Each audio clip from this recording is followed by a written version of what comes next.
So hello and welcome. I'm Ariel Garten, and each episode we take you inside the head of neuroscientists, psychotherapists, and those who are skilled in the mental arts. And we learn both from their cutting edge work and their own human experience how to manage the crazy in all of our minds. Today, we have some Christmas magic to share. Real magic. We're going to get inside the head of someone very special who I've had the honor of knowing for some years and whom the Dalai Lama endorses. He's Dr. James Doty.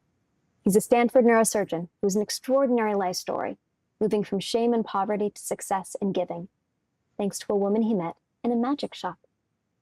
His amazing autobiographical tale is chronicled in his best-selling novel, Into the Magic Shop, and I love it so much I've read it 3 times. So Jim, will you let us inside your head and inside your heart and show us what you've learned? Well, I think we're all in the process of learning, but thank you so much for having me, and I appreciate your kind words, and it's wonderful to be with you today. Thank you. It's totally wonderful to have you here. I've been so looking forward to this conversation as I've literally read the book over and over, imbibing its lessons, and I'm really excited to share with everybody some of the content and some of your magic. So in Inside the Magic Shop, you talk about your difficult childhood and the magic that saved you. Can you tell us a little bit about this? Well, I certainly don't want to imply that my personal story is the worst one possible, but certainly it was challenging. My father was an alcoholic, and my mother had had a stroke when I was a child and a seizure disorder. And she was chronically depressed, and as a result, she attempted suicide multiple times. Essentially, my entire life at home, before I went away to school or college, we were on public assistance. Neither of my parents had gone to college. And we now know through something called ACEs, or Adverse Childhood Experiences, when there's mental illness, when there's drug and alcohol abuse, when there's poverty, that it is very difficult for a child to overcome that. And after a number of these, almost impossible. But as you point out, I was fortunate and blessed because at a really critical junction in my life, as you pointed out, I walked into a magic shop. A literal magic shop. So you really had the deck stacked against you. When you look at the ACEs study, you look at 1 or 2 or 3 critical events, you literally had all of them stacked against you. But somebody saw you, really, really saw you, and took you under her wing and showed you something beautiful. Can you tell us a little bit about what you were shown? Sure. And I think this in and of itself is a really important point, is that one individual who looks at you in a non-judgmental manner can make a profound, profound difference. When I walked into this magic shop, I was 12 years old. I was scared. I was angry. I was filled with shame. Realistically speaking, I had no future. And in great part, it was a manifestation of what I thought about myself. And oftentimes, as a child, when you're in these types of circumstances, you intuit that it's because you deserve to be in those circumstances. And you hear these messages over and over again that you say to yourself that you're not good enough, you're not smart enough, you're not worthy, etc. And then that becomes a self-fulfilling prophecy, especially when others buy into that narrative or support that narrative. Now, in this instance, though, when I walked into this magic shop, there was this, I describe her as an earth mother, and usually you have to be over 50 years of age to know what an earth mother is, since that's a term from the 60s. But she was this earth mother type in the sense that she had this radiance about her, and when she looked up, she had these glasses on the end of her nose and a chain around her neck holding them. She was reading a paperback book, And she looked up and she had this radiant smile that was totally embracing. And as you know, one of the important things that we look for in our environments or in interacting with others is a sense of psychological safety. And I immediately felt comfortable. I didn't feel I was being judged. And the very nature of our conversation was one where I did not feel that she was looking down at me. I felt that she was talking to me as an equal, which isn't an experience, at least I had had very often. And so that combination of the warmth, the smile, treating me, if you will, with respect and dignity, made me feel very, very comfortable. And it turned out she just happened to be there while her son, who owned the shop, was doing an errand. And we engaged in a conversation. And she actually asked some very penetrating questions, which normally I would have avoided answering or not answered. But in this instance, I did answer them truthfully. And after about 20 to 30 minutes, she looked at me in a very penetrating way, and she said, you know, I'm here for another 6 weeks, and if you show up every day, I think I could teach you something that could really help you and even change your life. And that was the defining moment. Indeed. Yeah, you have this beautiful, beautiful line in the book where you say you came to the profound realization that it's not that you weren't important, it's just that the pain of those around you made it impossible for them to see you. Such a beautiful, beautiful line. I think it's true. I think oftentimes, and certainly in my circumstance, my father had his own suffering, as did my mother. And while I don't doubt that they loved me, many times people who are preoccupied with their own suffering are looking at their situation and not beyond that, even though there are others who may need them. And I certainly would characterize that as my situation. Yeah. And so Ruth takes you under her wing and she teaches you something critically important. Can you tell us what it is that she showed you? Well, I characterize it in the book as Ruth's tricks. And it's interesting because, as you know, and this was back in 1968, the concept of neuroplasticity, this idea of meditation or mindfulness certainly was not commonly spoke about, if at all, in the West, and certainly not where I lived. And reflecting back, though, essentially, clearly she had had exposure to these types of practices and probably had exposure to Eastern religions. And while she did not use the term neuroplasticity, she certainly understood through these types of practices that it is possible to change how you think and how your brain functions. Yeah. And that certainly, I think, was the case. And so the first thing that she taught me, and I think this is important for so many of us, is that, especially in modern society, where you're functioning at a high level, you have many things that are triggering your sympathetic nervous system. And it's not at a conscious level, it's how we evolve, but this is this mechanism within our brain that tries to protect us or shelter us. And certainly for me as a child, and oftentimes it's now translated into the term post-traumatic stress disorder. You know, normally we think of this as having to do with veterans and war, but individuals who were in unstable, chaotic, potentially violent environments, never knowing what's going to happen next, suffer this as well. And in my situation, I never knew if my father was going to not come home. I never knew if I would come home and my mother would be unconscious.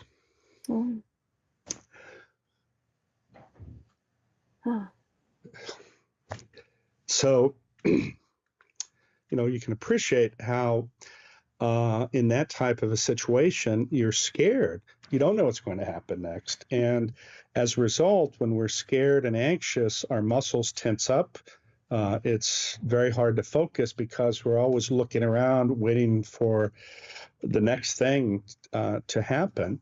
And your muscles are always tight. And, when you're fish swimming through water, whether it's clean or dirty water, and that's what you're in all the time, you don't even know what type of water you're in. And in my situation, I was in the situation constantly tense and scared and anxious, and I had no self-awareness of this, nor did I have a self-awareness that this resulted in me not being able to attend or be present. Yeah.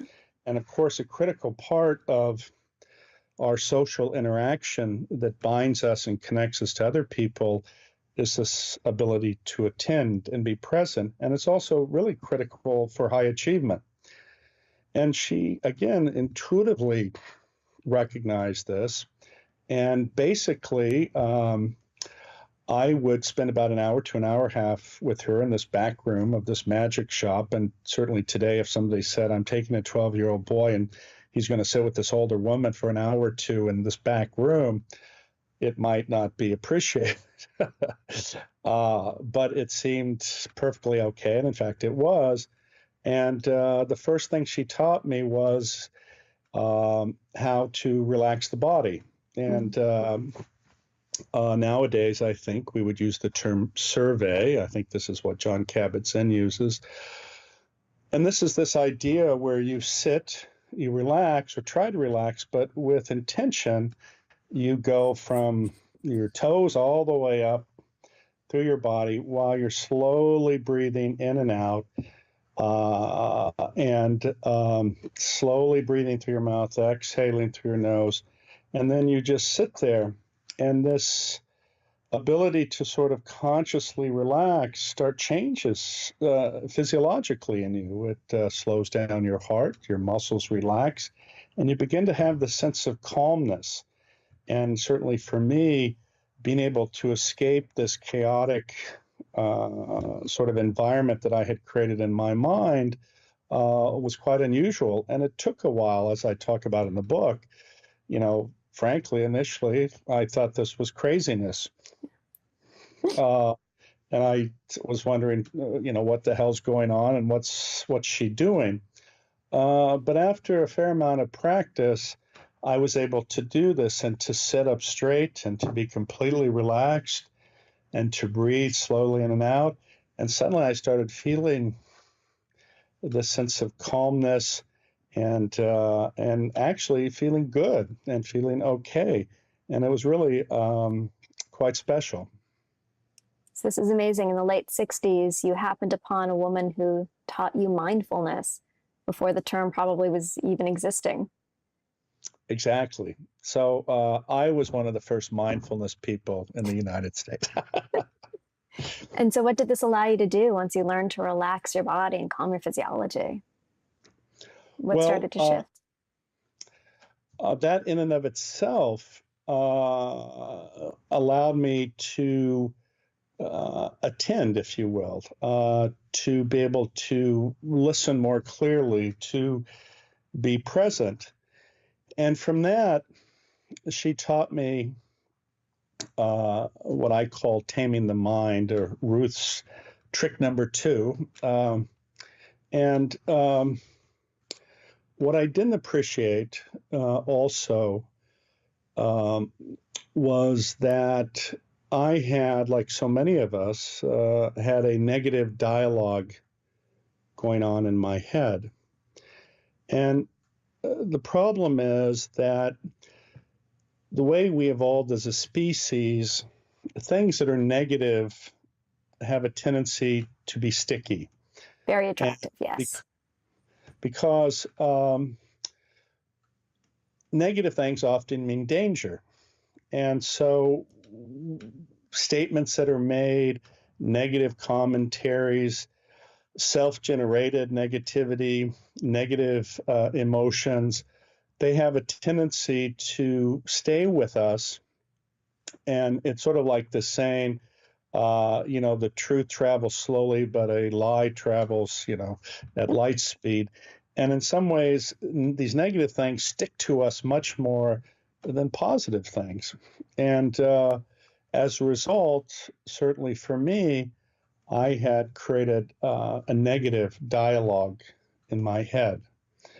And it was a dialogue that told me, and again, we talked about how children intuit things. It told me I wasn't smart, I wasn't good enough, I wasn't going to be anything, and that I was responsible for my situation. And of course, this was a false narrative. And the reality, though, is that when you tell yourself you cannot do something, by definition, it's not possible. You essentially give up your own immense, incredible power to this narrative or to others. I mean, how many times have each of us gone to a friend, somebody we cared about, and said, I have this great idea. In fact, it probably happened to you with Muse. Yeah. We said, I have this great idea, and we're going to do this, and we're going to monitor brain activity and teach people how to control their mental state and help them. And people probably looked at you and said, that's stupid, or that's insane, or that's not possible, or it's never going to go anywhere, right? Absolutely. 100% happened. These are people you love and care about. And it's horrible, right? I mean, how often when you say something like this, a dream, an aspiration, somebody says, hey, if anybody can do it, I know you can. That is actually, I would suggest to you, a rarity. And part of it, I think, has to do with when somebody sees you with this incredible energy and dream, and they don't have that type of an excitement or sense of power in themselves, they denigrate others because they don't want that person to exceed them or go beyond them or have visions that are bigger than their own, which is sort of sad as well. But regardless, one creates this narrative, and what we don't appreciate from these negative emotions is that it's as if we're carrying a brick and we lay it in front of us, then we lay another one and another one. And after a while, what we're doing is we're creating a prison. And it's a prison that gets smaller and smaller. The walls get higher and higher, and there are no windows, and it starts getting dark. And once you've built this prison up, it's very, very challenging to escape from it, because now you're sitting in something that is self-created, that has walls, is dark, and you just see this over and over again. And what Ruth taught me was that this, in fact, was a false narrative, that it was self-generated, it was not reality, and in fact, it wasn't me, even though I thought I was generating these statements. Those statements, in fact, had nothing to do with me, who I was, or what I was capable of achieving. And this was an incredible insight. Yeah, wow. I realized that that narrative, in fact, was within my power to change. And I use the analogy of a DJ and changing the channel. And that's what she used with me. And it was true. And now, reflecting back, of course, we look at the work of Krista Neff and others, this idea of self-compassion, knowing that we create these false narratives, knowing that they're not real, and how to be kind to yourself, how to love yourself, how to understand with all of your flaws, your failings, that in fact you're worthy of love. And so from yourself and from others. Yeah. And so practically, how, as a 12-year-old boy who got all of these messages from all directions that you were not worthy of love, that you were ignored, that you wouldn't be anything, How practically were you able to shift to the understanding that you were worthy of love? Like, what was the process? What was the exercise? Well, once I understood what she was telling me, it was like light went off in my head. I understood now that all of those statements were not real. I understood that every Wow. time I said them, it was invalid, and that it was within my power to change the narrative and to have self-acceptance, how to understand that my circumstances were not my fault. So what I understood was that I could change this narrative. And the other aspect, which I think people struggle with, is we all have a shadow. And it's a part of us that actually isn't something we're proud of. It's thoughts, behaviors, actions that actually diminish us. And many of us struggle with them our whole lives. But the problem is that many people push them away. They don't want to admit that they're an inherent part of them. They don't want to admit that actually one has to integrate that shadow into themselves and still understand that with all of that, you are worthy of love, that you're a good person, that in the vast majority of situations, generally speaking, the actions you do are for good and to benefit others. And then in the face of every bad thing you have ever done, you're still worthy of love. Wow. And as Ruth puts it so simply, just because one thing is broken doesn't mean that everything is broken. Exactly. And, it's interesting because, as you know, I've had the joy and the pleasure of being with a number of spiritual leaders, not only the Dalai Lama, but Thich Nhat Hanh, Eckhart Tolle, Sri Sri Ravi Shankar, Sadhguru, Desmond Tutu, the Pope, etc.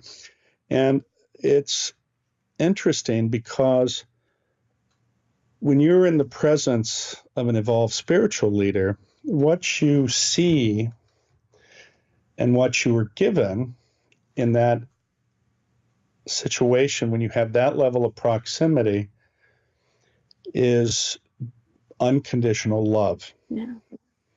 And the extraordinary thing about that is that many of us in modern society, because we don't live with loved ones, our parents, our siblings, we're in this place where people don't know who we are.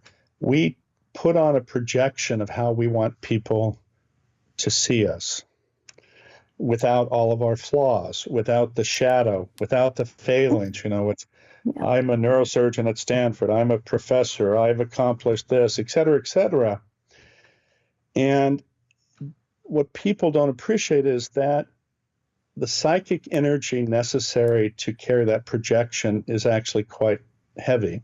And when you're in the presence of someone like the Dalai Lama, as soon as you're there, you realize all of that is meaningless. And if every wart, if every flaw, if everything negative about you was sitting out there in front of them, they still love you. I had the honor of meeting the Dalai Lama a few times. And the first time I did, what was palpable was just the warmth that you felt. As soon as I was next to him, everything was just warm. I looked up and I could see his nose hairs, and like his nose hairs were looking lovingly at me. It's this image of his flaws being meaningless. I've never been so in love with somebody's nose hairs. I know it's such a silly example, but it was that sensation of like, humanity is okay. And then I, of course, burst into tears. But again, this is true of so many. Yeah. And this is the power of these people. And what you also appreciate is that an evolved spiritual leader has no interest in dogma. They can look at a person in a microsecond and know if they love, if they have an open heart, and if they care. And it's always interesting because people say to me, Jim, you know, in your book or publicly, you'll say you're an atheist and you're an unbeliever. How is it that these spiritual leaders seem to embrace you and accept you? And it's because I have no agenda, I demand nothing, and I'm who I am. So getting to this place where we have a world of people who are compassionately caring and holding one another in unconditional love would be an extraordinary place to be. But there's seemingly so much friction in our lives, so much fear. How do we actually get to the place of beginning to share and experience that unconditional love with one another?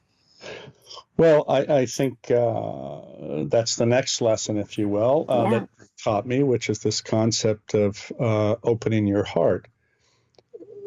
You know, it's very hard to love unconditionally until you can love yourself unconditionally, right?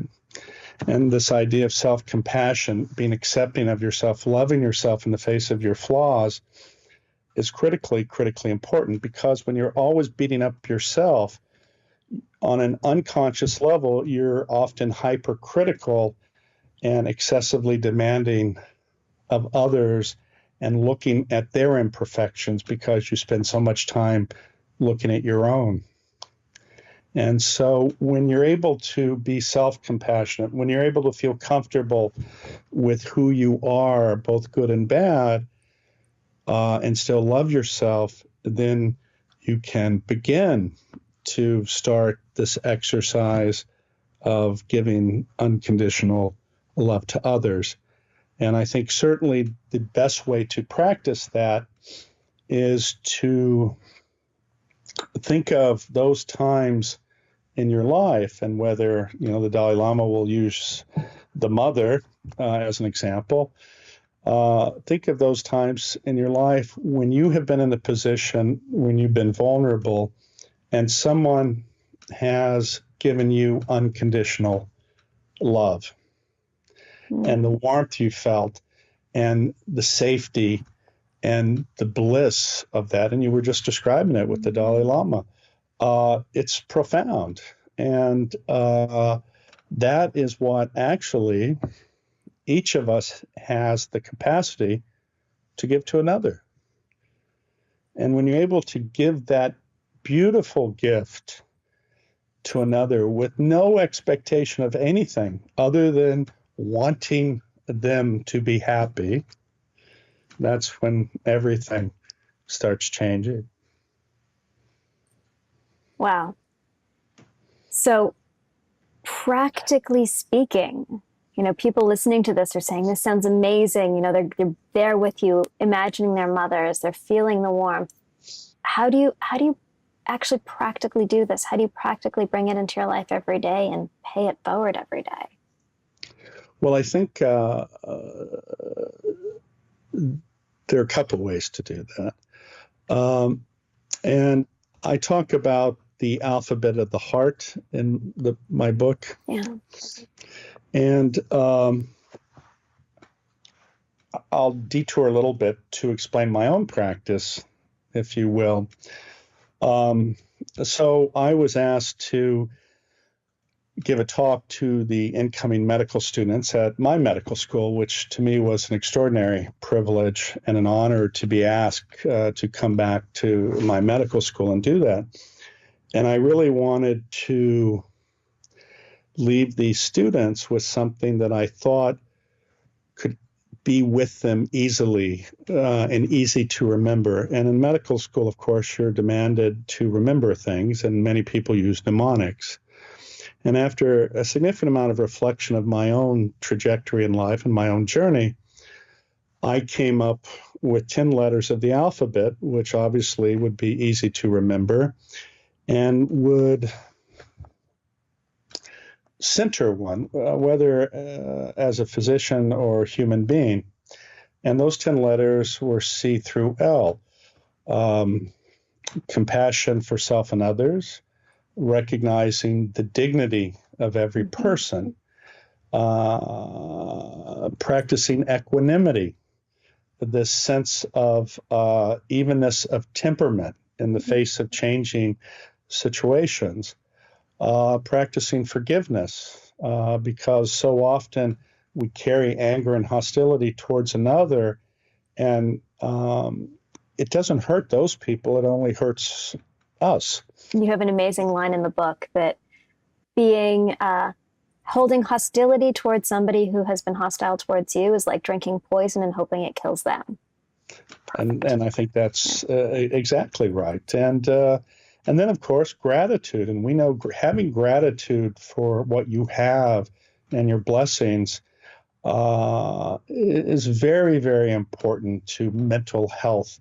So often, instead of looking out in the world and see the privileged place you have, even us just being on this podcast together, we are better off than the vast, vast majority of the world. 50% of the world lives on $2.50 a day or less, right? And but so often people have a tendency to look up and say, so-and-so has this. They live in a bigger house. They're getting more accolades than me. And as a result, they lose focus on what's important. And instead of being happy about all that you, in fact, do have. If you have shelter, if you have food, if you have security, you're better off than the vast majority of people in the world. And next is humility, recognizing that you are no more important than anyone else in the world. I always say you can tell a good doctor when he walks down the halls and he recognizes the person who changes the bed sheets, who changes the bed pans, who sweeps the floors.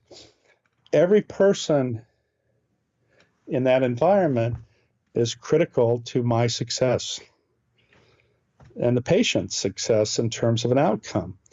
And having gratitude and appreciating that they are no more, no less important than me also creates a perception versus the arrogance of elitism.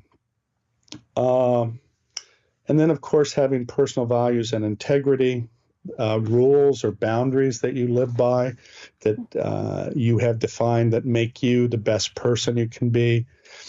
And then justice in the context of fairness and our responsibility to those who are vulnerable. And all of this in a field, if you will, of acting kindly towards others, where you do actions not because you have any expectation other than seeing another person happy.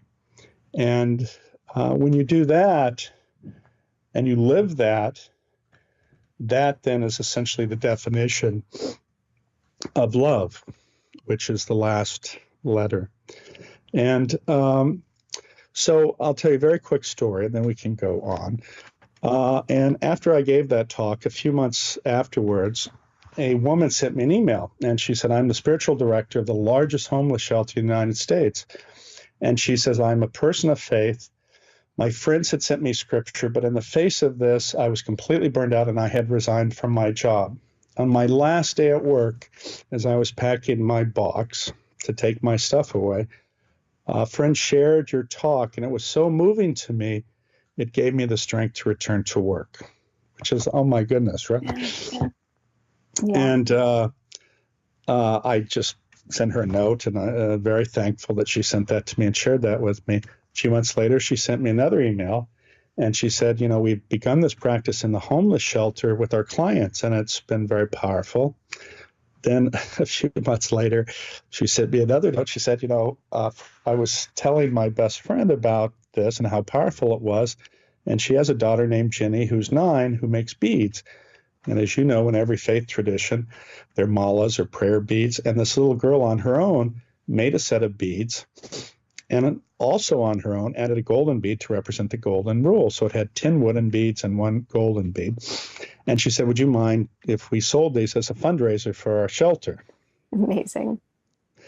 And I said, of course. Then a little while later, she sent me another email. She said, this has remained so powerful with me that I created a video. And it shows this little girl's hands, and she called these now compassion beads. This little girl's hands on a golden cloth laying out the string, and then stringing the beads, while she talks about how through intention and repetition, we can create neural pathways of compassion and strengthen them.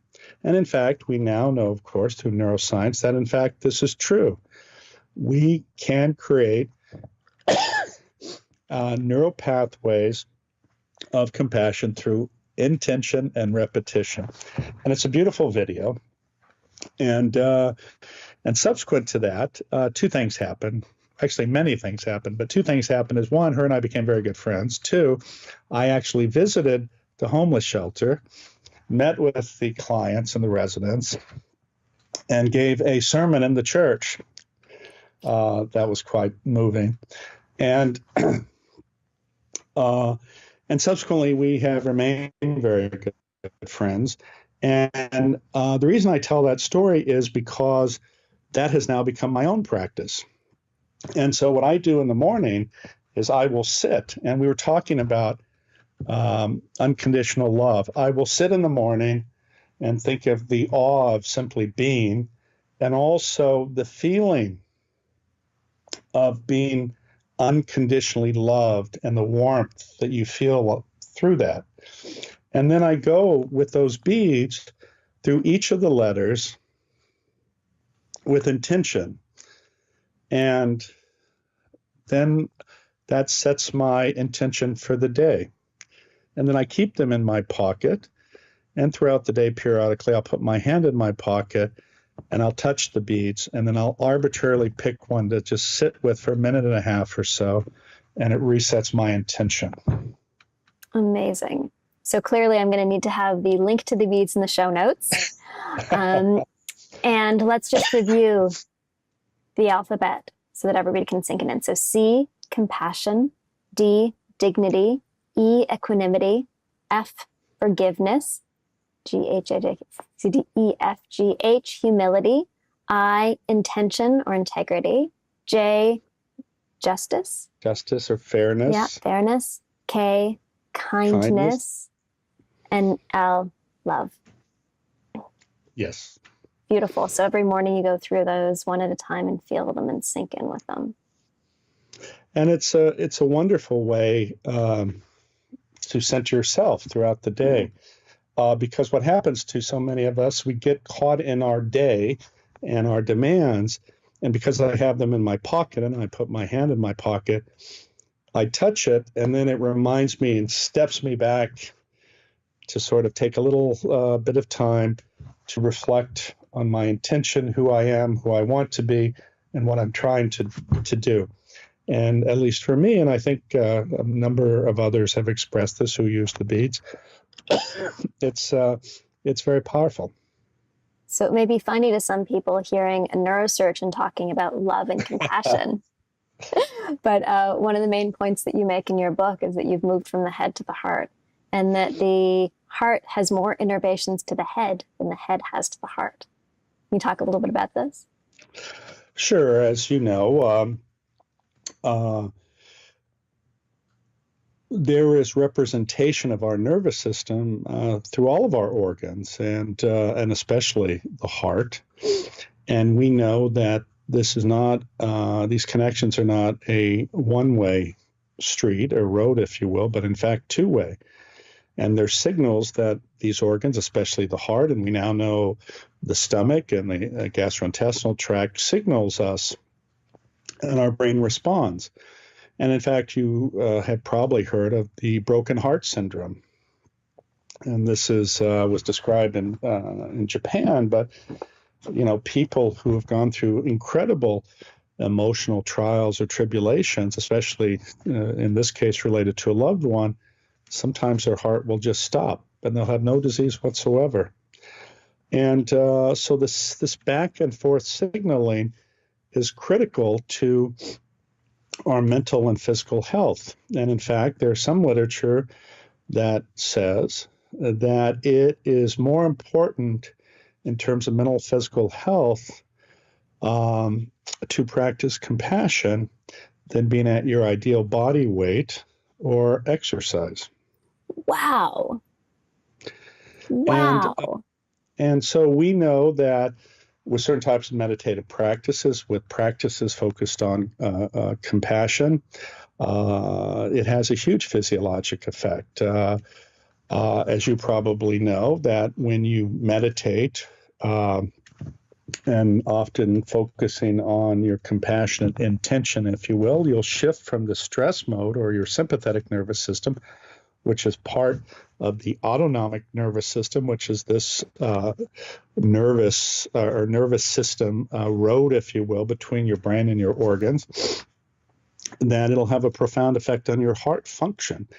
When you're stressed and anxious, your heart rate variability actually decreases, and it seems the opposite of what it should. And a decrease in heart rate variability is one of the associations with sudden cardiac death. And so when you practice compassion with intention, when you meditate, when you breathe, it shifts you from the sympathetic nervous system functioning, if you will, to increase your vagus tone, which is the nerve that makes this connection, to your parasympathetic nervous system. So it goes from this fear, flight, or freeze response to what we call our rest and digest mode. And but it also has other profound effects. Steve Cole and Barbara Fredrickson, you may know, published this data on a loving kindness type of meditation, whereby when you practice these types of practices that connect with compassion, the expression of inflammatory proteins actually decreases. And very quickly after you practice a type of meditation like this, we also know, of course, stress hormones like cortisol or interleukin-6 actually decrease in the face of these types of practices. And so overall, we see that this supports this concept that our best place to be, our best state, and how our physiology works its best is when we care and when we love and when we connect and when we're compassionate. You know, we're a social species.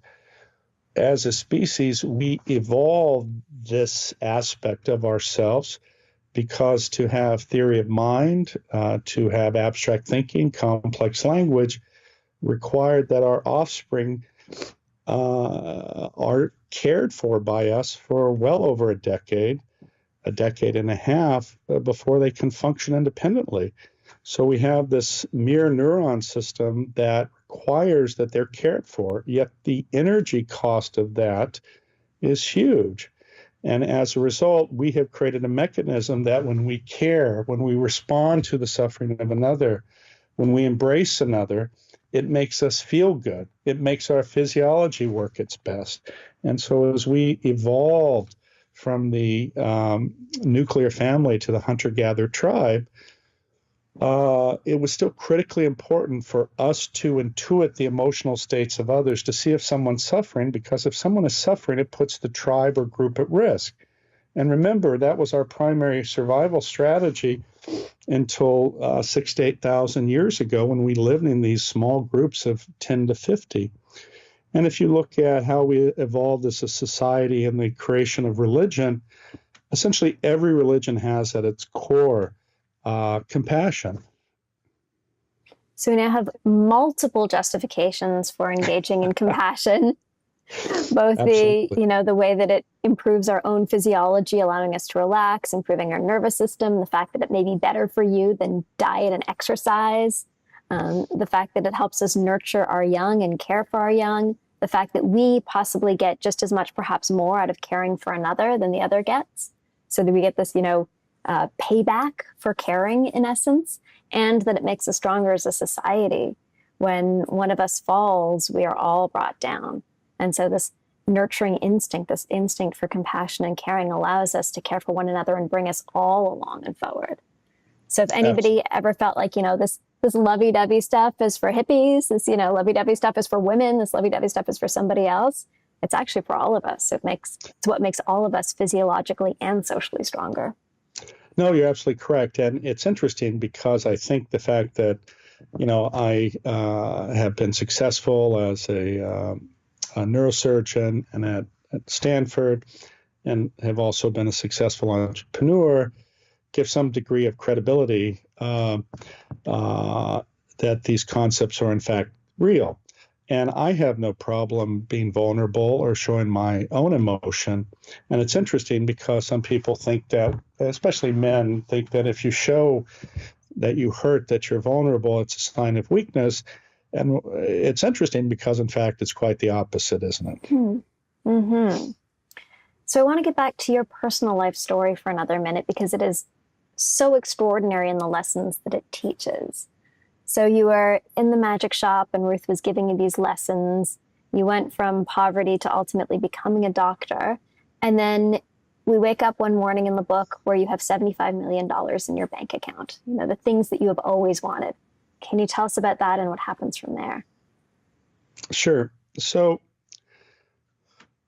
as a 12-year-old, even though I heard what Ruth told me, and I went on to be very successful in a variety of domains, and I was never, if you will, wholly selfish, but my trajectory really was about me.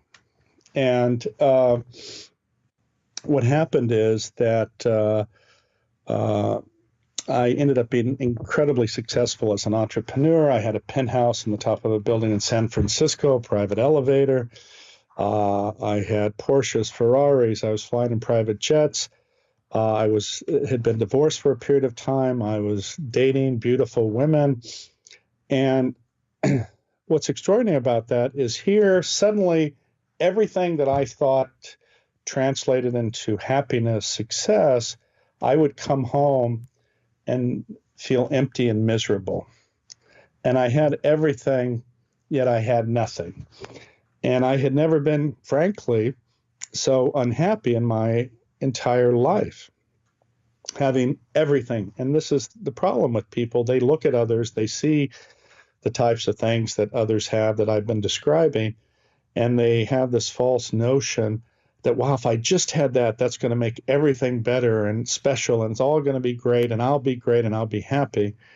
And what finally, if you will, allowed me to take the monkey off my back, which I realized after the fact was this monkey that was still the 12-year-old boy who had to prove that he was worthy, was actually when I lost everything. And over a 6-week period after the dot-com crash, I ended up essentially bankrupt and several $1 million in debt and had to sell everything. And it put me into this period of deep, deep reflection. And in fact, it took me back to relive all the lessons I had learned and to look at the trajectory of my life. And what I realized was that while I had never been bad, as I mentioned, I was more focused on myself. And at that point, having lost everything, being bankrupt, I decided that really what makes one happy is being of service and giving to others. And at that point, I had stock that I had acquired as CEO of a medical device company that had yet to go public. And I'd made some commitments to charity. And although I didn't have to live up to them, I decided that I would give all that stock away to charity. And even in the face of being $3 or $4 million in debt. And I signed it away. Wow. The company went public for $1.3 billion. And I ended up becoming this incredible philanthropist. I set up health clinics all over the world. I set up a program for AIDS, HIV, and children. I set up blood banks. I endowed chairs at multiple universities. In fact, at Tulane, my own university, I endowed the chair for the dean. I set up a scholarship, a multi-million-dollar scholarship, actually in the name of this woman who allowed me to be in a summer enrichment program. And it allowed me to set up the center at Stanford that examines the neuroscience of compassion and altruism, which I believe is now known throughout the world for the research we do and the work that we do. And it also allowed me to develop a relationship with the Dalai Lama, who's actually the founding benefactor of that center, and also for me to have really these extraordinarily and wonderful, profound relationships with different spiritual and religious leaders who've also given me the incredible gift of seeing the world also in a different way. And so here I had everything and had nothing. Then I had nothing and then had everything, which is an interesting paradox. Millions of dollars in debt, yet the ability to endow all of this, giving to others. Yes. And I hope that I have still, if you will, lived up to the statement that actually Ruth said to me so long ago, which was, if you will, to give the gift she gave to me to others. And so that's now your life's mission, taking the work that you learned as a 12-year-old in the back of a magic shop and disseminating it widely through science, through now literature, into the magic shop, and through all these vehicles and means. And it's a great joy and a great blessing, to be able to do that. And it, in some ways, takes us full circle, which is, I mentioned early on, how each of us has the capacity, even sometimes with simply a smile, to positively affect the life of another every day. It's a lesson that we forget so easily, that we can all positively impact the life of another each and every day, that it is so simple, so difficult seemingly, yet so simple to do it. Absolutely. I'll share with you a really quick story from actually a woman sent me an email after having read my book. And the interesting thing about her is that she was an immigrant from Sri Lanka, and she'd come over here at the age of 10. Her parents were poor. She studied very hard. She got into a major Ivy League university, had some challenges, and while she did okay, she didn't do fantastic, and she wanted to become a doctor. And I mentioned my own experience when I had to present myself to my pre-med committee, and they were very critical of the fact that I did not have the right GPA, and in fact told me that I was not material for medical school. And reading this young lady's story, of course, emotionally connected with me.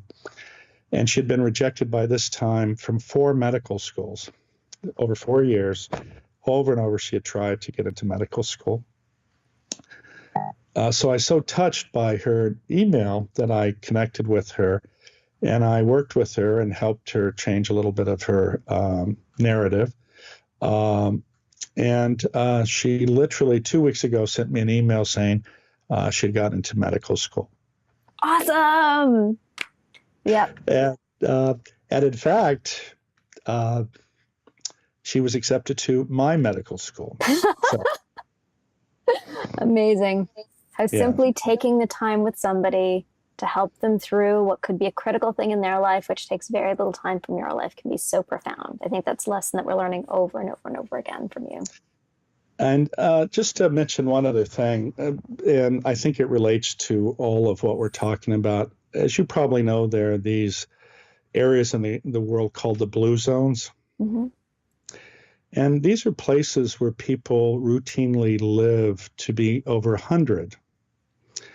And if you look at these, while diet is a significant contributor, the reality is that the greatest contributor is these are also places where people have community. People live there their whole lives. from birth to death in a small village. Everyone knows who they are. And the amazing thing is they have followed them their whole lives. And no matter what they have done in their lives, they're still loved. They're still part of the community. And there's this Harvard study that followed 75,000 men, actually, and if I recall correctly. And again, the predictor of what was associated with a long life was caring for others and social connection. And it gets back to what I said earlier, is that when you care, when you give, when you love, when you feel psychological safety from being given unconditional love, it has a profound, profound effect on your physiology. And it is the caring aspect, to the being of service, that not only leads to a long life, but leads to a meaningful and happy life. Beautiful. So I want to take a moment here and unpack how someone can begin to do this. So you're living your life, you've got all the fears that you have, reaching out to talk to somebody else might seem scary. It may feel like there's tension constantly in a relationship with your spouse that keeps you from really being safe or being seen. There's all of these ways that we feel held back, that we feel it's so hard to do. What would you say that would help somebody unlock that? What's the step? What's the perception? What's the shift? I think the first thing is to learn how to relax and to breathe and be kind to yourself. And while I don't want to push my book, but the reality is the book actually has the practices that we now recognize have this profound effect, and allows us to overcome the hurt, the pain that so many of us feel, and to be able to be comfortable with ourselves, recognize that we deserve love, and that another critical insight is also to understand that oftentimes when you think others have hurt you or have acted against you, they are suffering themselves. Yeah. And I think that's critically important. And, from my own experience as that 12-year-old, when I finished with Ruth, if you will, I went back to the exact same circumstance that existed before I started with Ruth. Nothing in my life changed. What changed, though, was how I reacted to events. I didn't carry anger. I didn't carry hostility. I recognized that my parents' actions, they did not have the tools to effectively deal with their own pain, which is so true of others. And what happened is when I released my own anger and hostility and how I perceived the world changed how it reacted to me. Wow. So simply by shifting your own perspective, the world around you changes. And that perspective is your power. And everybody has within themselves the ability to shift their perspective, to look at the person who's being angry and saying, hey, I don't need to react with anger. I can react with compassion. To look at your own tendency to seize up and say, it's okay, I can just relax and let this in right now. To look at your own, desire to hide from the world and say, no, it's okay. I can call someone and make connection. It's probably going to be okay. And even if it's not, exactly. I can deal with it. Exactly. And, another great gift is, I'm sure you probably read Viktor Frankl's Man's Search for Meaning. Of course. And of course, we know, getting back to what you just said, all of us have stimuluses or stimuli, if you will, that impact us. And many of us are reactive, immediately reactive. And the thing, though, is that oftentimes how we react is not helpful for either ourselves or for the other.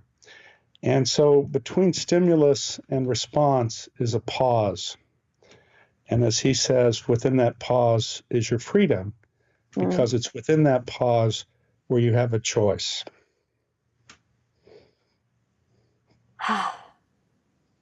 Amazing.